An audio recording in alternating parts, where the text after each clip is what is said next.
Now that you've learned what a system of linear equations is and when they are singular or non-singular, it is time for some visualizations.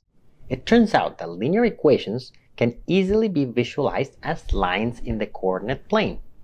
Well, this is because you have two variables. If you have three variables, they are planes in space, and if you have more variables, they look like high-dimensional things, but let's not worry about that yet.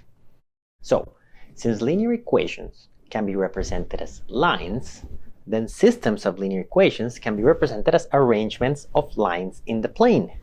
This way, you can visualize their solutions and their singularity or non-singularity in a much clearer way.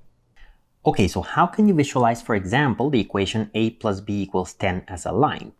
First, let us get a grid in which the horizontal axis represents a, which is the price of an apple, and the vertical axis represents b, which is the price of a banana.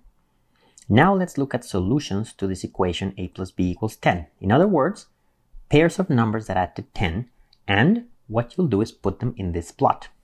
So two obvious solutions are the point 10, 0.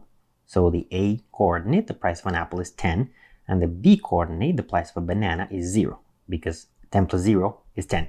Another obvious solution is the point 0, 10, where a is 0 and b equals 10. Other solutions are the point 4, 6, because 4 plus 6 equals 10, so this is a equals 4 and b equals 6. Or the point 8, 2, where a equals 8 and b equals 2. Notice that you can also have negative solutions, for example, minus 4, 14. Now this makes no sense in the word problem because an apple cannot cost minus 4. But these are two numbers that add to 10. Minus 4 plus 14 equals 10, so this is a legitimate solution to the equation. And you can also have negative solutions like 12 minus 2. Now notice that all these points form a line. In fact, every single point in this line is a solution to the equation. So you can then associate the equation a plus b equals 10 with this line. Now let's do another equation. Say the equation a plus 2b equals 12. That means points for which the horizontal coordinate plus 2 times the vertical coordinate add to 12. So some solutions for this equation are the point 0, 6, since 0 plus 2 times 6 equals 12. The point 12, 0, because 12 plus 2 times 0 is 12. The point 8, 2, because 8 plus 2 times 2 is 12. And again, negative solutions like minus 4, 8, for example, because minus 4 plus 2 times 8 is 12. And again, these points form a line, and every point in the line is a solution to this equation. So the line is associated with the equation a plus 2b equals 12. One small aside, you may be familiarized with the notions of slope and y-intercept in a line. The slope is the ratio of rise over run, which in the line of the left is minus 1, as for every unit you move to the right, the line moves 1 unit down. So the down is the minus, the negative. For the line on the right, the slope is minus a half, because for every unit you move to the right, the line moves half a unit down. For the y-intercept, for the line on the left, it is 10, as this is the height of the intersection between the line and the vertical y-axis, and for the line on the right, it is 6. Now here's what's interesting. Each equation is associated to a line. So what happens with the system of two equations? Well, the system of two equations is simply associated with the two lines in the same plane. Notice that these two lines cross at a unique point. The point 8, 2, for a equals 8 and b equals 2. The point is precisely the unique solution to that system of equations. This is exactly what we got before algebraically, but now we can see it geometrically. Now that we know how to plot the equation of the line a plus b equals 10, let's try another one. How about 2a plus 2b equals 20? Well, notice that that line still goes through the points 0, 10 and 10, 0. As the line is defined by only 2 points, then the line is exactly the same as the one with the equation a plus b equals 10. Recall that a few lessons ago you learned that the equations a plus b equals 10 and 2a plus 2b equals 20 carried the same information. This is a visual confirmation for that. And now, when we want to find the solution to this set of equations, there is no single intersection point. Instead, the two lines overlap each other. They are the same line. And what happens now is that every point that belongs to both lines is a solution to the set of equations a plus b equals 10 and 2a plus 2b equals 20. That means we have infinitely many solutions because every point in that line is a solution.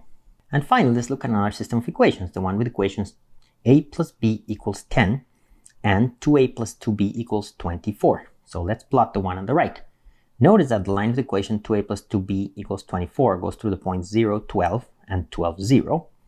because 2 times 0 plus 2 times 12 is 24, and 2 times 12 plus 2 times 0 is 24, and therefore it has to be this line over here. It's very similar to the original line, except it's translated up by 2 units.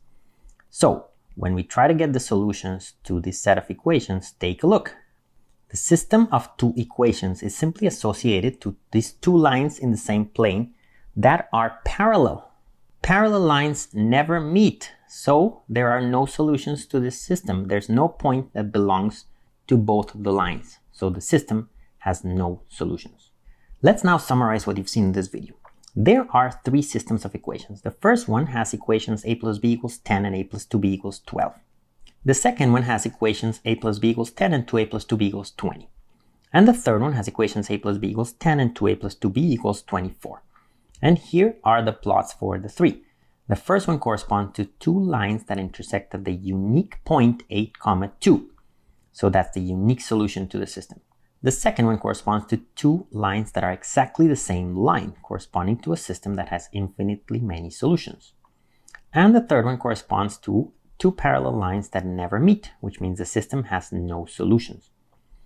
So we can use the exact same nomenclature as we used with equations and with systems of sentences. Since the first system has a unique solution, it is complete and it is non-singular, because every line brings something new to the table.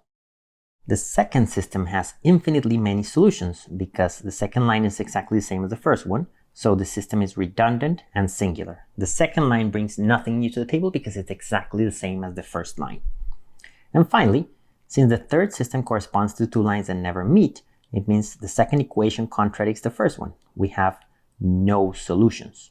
Therefore, the system is contradictory and singular. Now you're ready for another quiz. Problem 1 says, which of the following plots correspond to the systems of equations 3a plus 2b equals 8 and 2a minus b equals 3? And problem 2 says, by looking at the plot for problem 1, do you conclude that the system is singular or non-singular? And the answer is this. In order to plot these lines, you can notice that the line with equation 3a plus 2b goes to the points 0, 4 and 8/3, 0. And the line with equation 2a minus b equals 3 goes to the points 0, minus 3 and 3/2, 0. And notice that the 2 lines cross at the point 2, 1, which is precisely the unique solution to the system of equations. That's a equals 2 and b equals 1. Since the 2 lines intersect at a unique point, then the system is non-singular. In a similar way, a linear equation in 3 variables is represented by a plane in 3-dimensional space. At the right, you have 3-dimensional space with 3 axes. The axis A, which is the horizontal axis, the axis B, which is vertical, and the axis C, which should stem from the screen and go all the way to your nose. So how would the plot of, for example, the equation a plus b plus c equals 1 look like in space? Well, let's look at some points that would belong to this plot. For example, the point 1, 0, 0 belongs to this plot because 1 plus 0 is equal to 1. That's the point where the a coordinate is 1 and the other 2 are 0. The point 0, 1, 0 also belongs to here because 0 plus 1 plus 0 is 1. And finally, the point 0, 0, 1 also belongs to this plot. Now, 3 points define a plane, and actually the entire plane that passes through those 3 points is the set of solutions of the equation a plus b plus c is equal to 1. So in the same way as a linear equation with 2 variables corresponds to a line in the plane, a linear equation on 3 variables corresponds to a plane in space. Now, in the particular case where the constant of the equation is 0, for example in the equation 3a minus 5b plus 2c equals 0, the plane must go through the origin, which is the point 0, 0, 0. And the reason for this is because if we set a equals 0, b equals 0, and c equals 0, this is a solution to the equation because the sum of 3 times 0 plus 5 times 0 plus 2 times 0 is equal to 0. So now in the same way as we used to intersect lines to get points as the solutions to systems equations, you can also intersect planes. Check this out.